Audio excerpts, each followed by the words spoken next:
In the writings of Maria Valtorta, this mystic who wrote in the 1940s and early part of the 1950s, we find a lot of detail about the life of Jesus.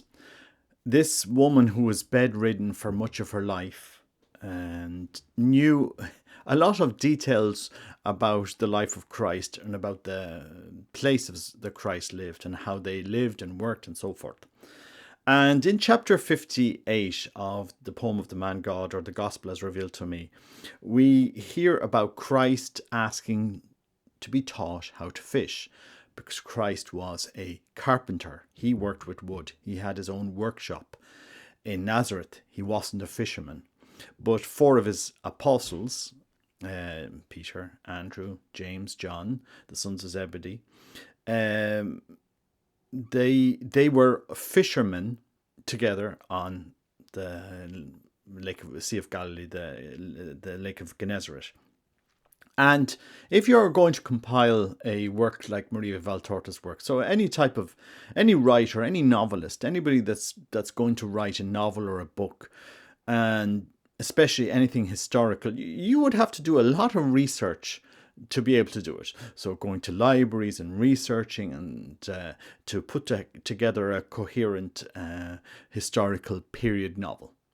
Even if it's not, even if you weren't claiming it to be accurate, you would want to try and write it with some type of accuracy. With Maria Valtorta, she didn't have access to any of these writing materials. She didn't have access to go to libraries or universities or any of that type of thing. But yet she has incredible insight and detail into how people lived, what they ate, how they worked, where they traveled, places, topography, etc., etc. Anyway, I just thought, as I'm rereading this and I'm focusing a little bit on these details now as I reread it, and I'm just going to talk to you about Christ asking to learn how to fish.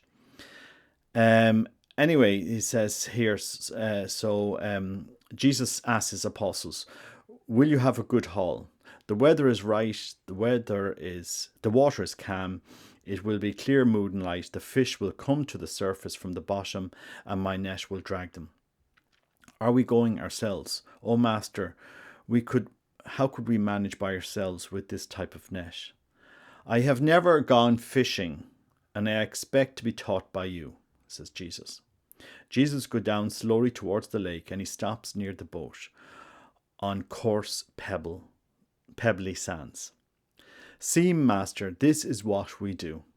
We go out beside the boat of James of Zebedee, and we go thus to the right point, both boats together." So, two boats going out together. "Then we lower the net. We hold one end. You see, you wanted to hold it. Yes, if you tell me what I have to do. Oh, you have to watch it going down. It must be lowered slowly without making any knots. Very slowly, because we will be in a fishing area, and any harsh movement will drive the fish away.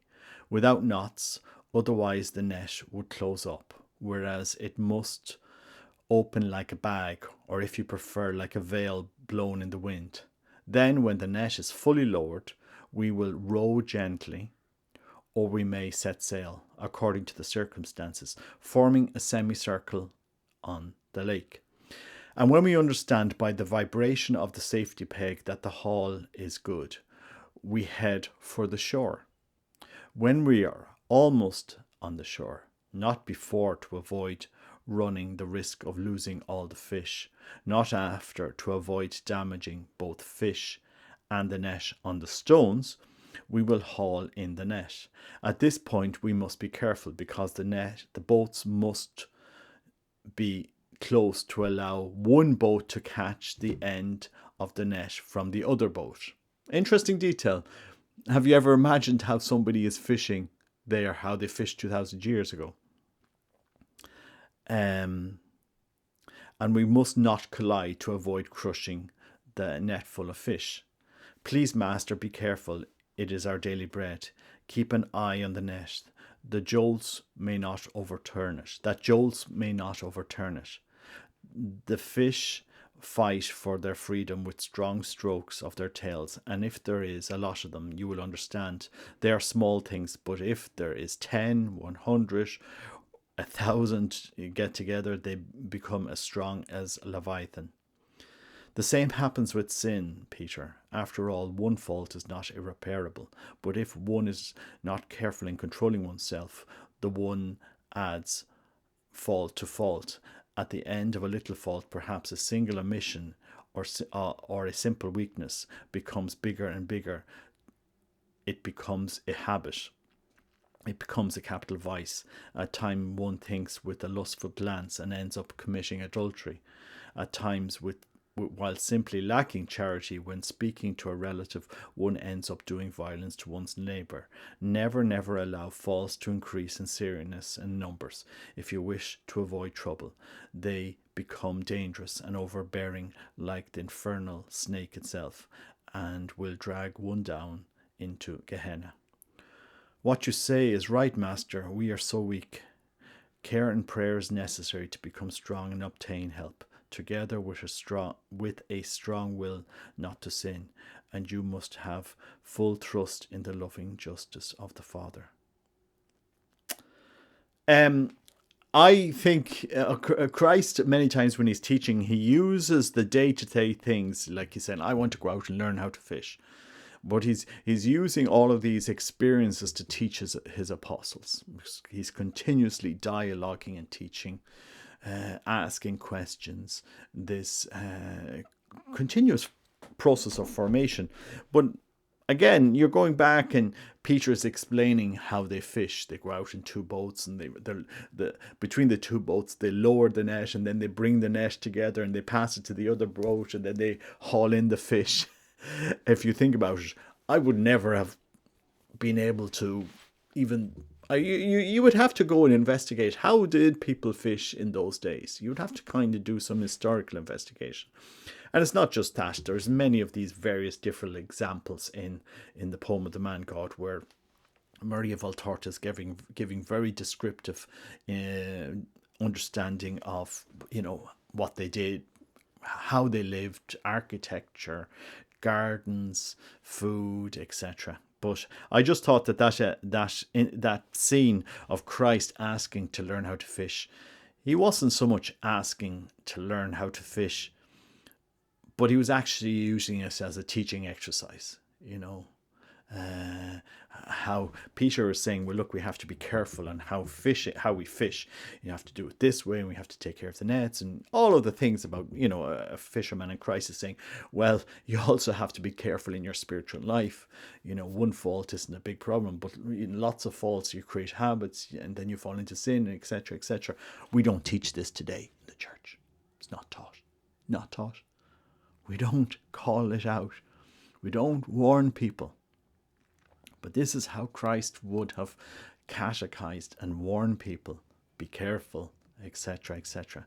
There is another scene in a part of the book where, and it kind of touches on the whole debate that's happening today in the church about, the order of love, which it has come out into this debate. There's another scene where a widow comes to him, a widow whose husband had been a carpenter, and she is in a desperate situation and nobody wants to help her.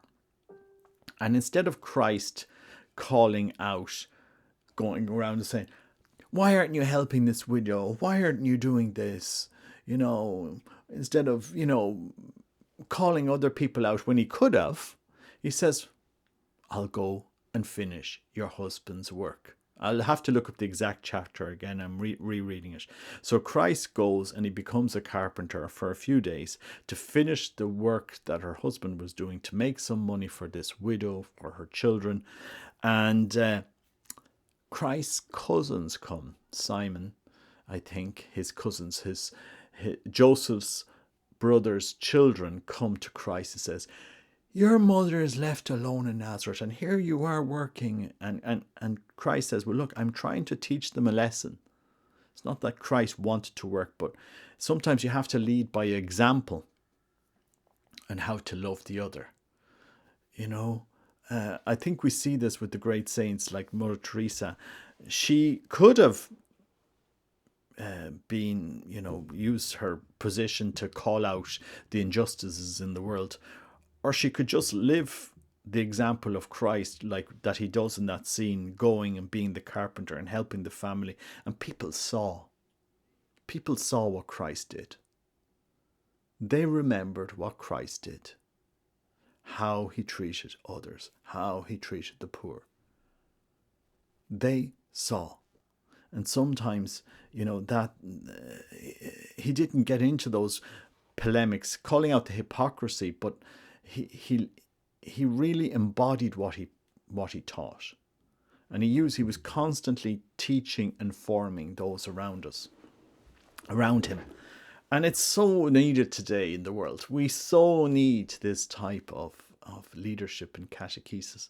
But I do encourage people to read the poem of the man God, or the gospel as revealed to me, this 10-volume, I know I go on about it, this 10-volume. I'm rereading it now, in Italian. I'm rereading it in Italian and English, looking for more details that I could have missed the first time. And it's really an incredible insight into how Christ loved. I mean, who else doesn't want to know Christ? Like, think about it. The most compelling, incredible catechist, God became man. This simple exercise, Peter, teach me how to fish, and Peter explaining the whole process and the boats and the nets, and when we know there's fish there in the peg, and when we have to bring it in, and how we have to pass it from one boat to another, and how we have to lift it up at a certain point, etc., etc. And Christ then bringing in the teaching aspect. Well, the spiritual life is pretty much the same. You have to be careful, a glance can become this. And it's masterful. It's masterful end to end, the work. And this is what is needed in the world. We need to bring Christ alive to today's world. Anyway, I'm encouraging people to please go and buy the poem. You can find it on, I have a link in every video now, Centro Editoriale Valtorta. They sell the 10 volumes. Well worth buying it. And an amazing work. And hopefully it will inspire others to teach how Christ taught. Christ was constantly with this dialogue, with his questions, with this catechesis, formation. Especially when it came to Judas. Judas was so loved by Christ. One of the pivotal disciples.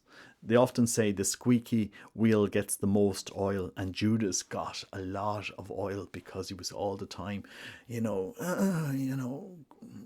wasn't the most polished, but Christ trying to use him to teach.